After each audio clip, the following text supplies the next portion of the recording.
Hello, today we'll be looking at how easy it is and how cheap it is to get into flying radio-controlled airplanes in this modern day and age.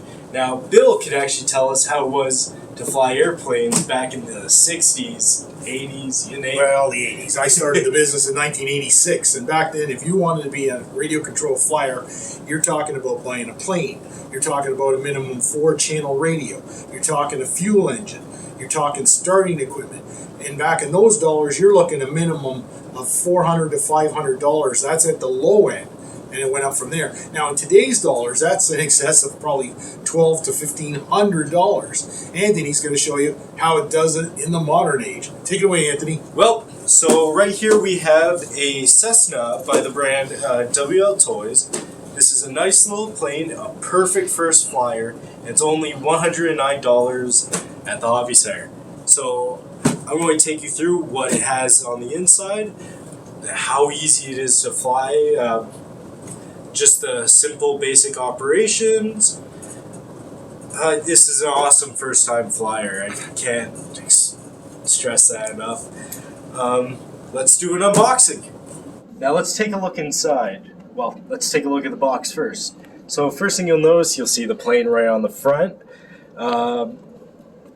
We've got its features. It runs off 2.4 gigahertz, which is the gold standard nowadays. Back then, everyone was using 127 megahertz. What's some of the channel frequencies you use? 72 is dedicated for aircraft. 72. What was the one for boats?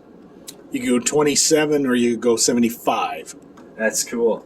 Well, with this, you don't have to worry about interfering with other airplanes. So you and a friend could actually fly 2 of these up in the air at once.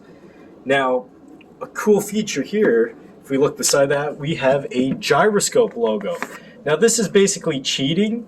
What it does is it keeps your plane completely level as you fly it. So you're going to have to try crash it to crash it.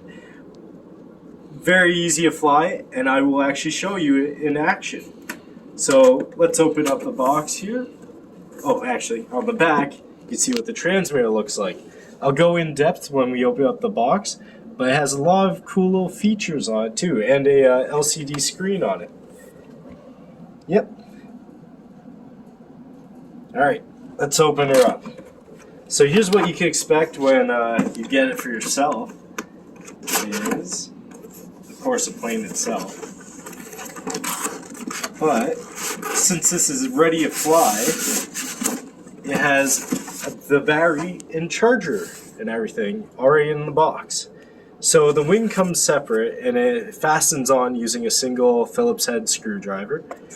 The wing spans about 1.5 feet by the looks of it. And if I peel off the tape here, I can show you Cessna itself. If I show you the top here, you can see the main board, the 2 servos. Now this is a 3-channel aircraft, which means you have 3 control surfaces. You have pitch, yaw, and of course thrust. So you're not a glider.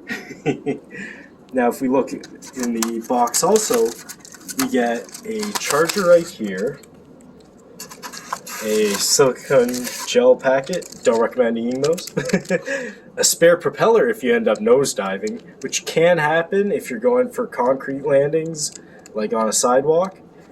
I doubt you'll break it, but it has happened. You have your landing gear, tail landing gear, actually nose landing gear, this is in a Cub, and a screwdriver to affix the wing, and 2 spare screws. Now let's show you the controller, because this is what you'll be holding on to while flying. We've got some lights on the front here. Now, by looks of this seems to be a multi-channel controller, but in reality, all you have is thrust, yaw, pitch, and pitch. Pitch. Now, the 2 triggers on the top, one of them is for turning on and off the gyroscope. I believe it does come with the gyroscope on when you first turn on the remote, and it'll reset every time around. So if you like flying without a gyroscope, you'd have to turn it off every time. And another trigger turns on the skill level. Now, with these types of planes, there's a skill level mode. There's level 1, 2, and 3. And what it does is basically cap the amount of times you could, not amount of times, the amount of degrees you could pitch down or up. So let's say, sorry for the quick little intermission there. The store got pretty busy. So now that we're back, I actually put batteries in the remote so you can see what happens when we turn it on. So it makes some beeping. If you look there, you can see the LCD screen. Now, I don't know if you noticed, but can we cut that out? I'll cut that out. I don't know if you noticed, but I've also plugged in the airplane. Now, while it's plugged in, we could show off the gyroscope on it. So as you're flying here, let's take a closer look at the tail. Let's say you encounter some turbulence. It will automatically correct for the unpredicted amount of movement caused by such. And if you look at the elevator there, it will pitch up when you're nosediving and pitch down when you're getting too much altitude. So that's the gyroscope and show. Now let me show you some of the details. Let's start from tip to tail. Now on the front here, you can see we've got the nose cone and prop. If you look behind it, you could see the engine, which is comprised of 3 separate motors attached to one larger gear. We do have replacement parts, so if anything breaks, we could actually fix it for you. Now I have mounted on the wing here. I didn't screw it in, but you've got our nice large wing surface here for easy, slow flying and hopefully better performance in the wind. Now if I flip it over here, you can see the battery compartment right here. This is where the battery goes. If I twist it down and pry it open here. Come on. There we go. You can see that's where the battery goes. It runs off a 3.7 volt LiPo. As you can see, it runs off a 3.7 LiPo in there. Now if we go a little bit further back, you can see the landing gear. Now, cool part about the landing gear is that it has some give to it. So if you have a rough landing, you're not going to hurt the plane. Now, let's move further back and we'll see where the elevator and rudder connects to. Here. And you have your control surfaces here. And that's it. Now, I didn't get a close look at the remote here, but if we look at the LCD screen here, let's see if it'll focus, you can see the plane. Now, this does seem like a 6-channel, yeah, 6-channel remote. As you can see, the left rudder controls is shown on the diagram here. So is the elevator. And even here it shows the aileron controls, even though it doesn't have any. Now you also have, when you pull a trigger, modes. So right now it says mode 2. If we pull a trigger, oh, wrong one. Oh, I guess that turns off the gyroscope. That's what that H means.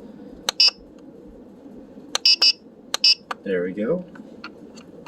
You also have trim controls here. So if you find yourself going off course, you can change that. There you go. And when you give it throttle, the little plane's propeller on the diagram starts to move with the speed. Pretty neat.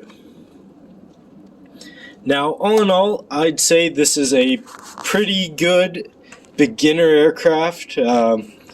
Pretty damn cheap for an aircraft too. Anyways, thank you all for watching, and have a good one.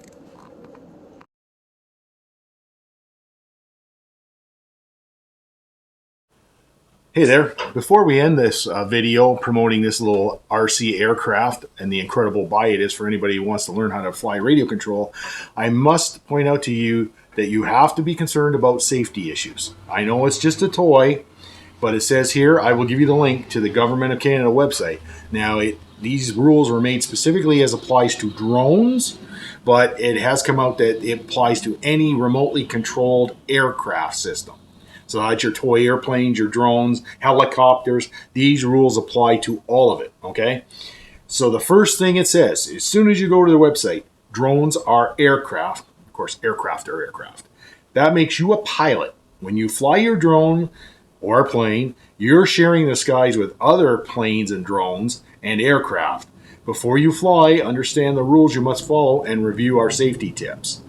Now, this plane should fall into the micro class. And a micro class is defined by something that weighs 250 grams or less. That's only 1 pound. This little sucker is ultralight. It's made mostly of styrofoam and lightweight components. So you can slap it on a scale to verify that, but I'm pretty safe in saying that this is in the micro class. So in the micro class, there's no requirement to go online and register or take a course, any of that stuff. You just have to use common sense rules. Don't fly it near an airport. Don't fly it near a busy highway. Don't fly it near people you could hurt or cause any kind of damage or startle somebody into hurting themselves. These are all just common sense rules that have been in place forever. But, you know, in this day and age, we have to iterate these more and more so people get the message. Now, one of the key rules I saw here, which you can review when you go to the website, is that you have to keep line of sight. So even if you're flying on one of our toy drones or something that has first-person viewing, you know, you can see it on a device or a screen, and you feel like you're in it, driving it around, you have to visually, in reality, see the thing you are flying and not lose sight of it.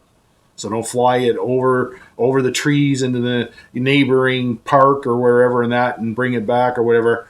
Don't do it. Keep it in sight.